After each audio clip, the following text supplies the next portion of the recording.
Aku sudah terbiasa. Dipukul keadaan, mental dijatuhkan, makan cacian dan hinaan, ditampar masalah, dan sudah terbiasa berjalan di atas cobaan serta ujian, bahkan pernah menangis pun tanpa mengeluarkan suara dan air mata.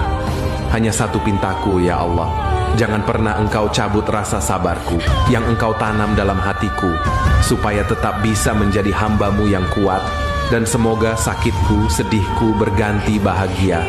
Amin.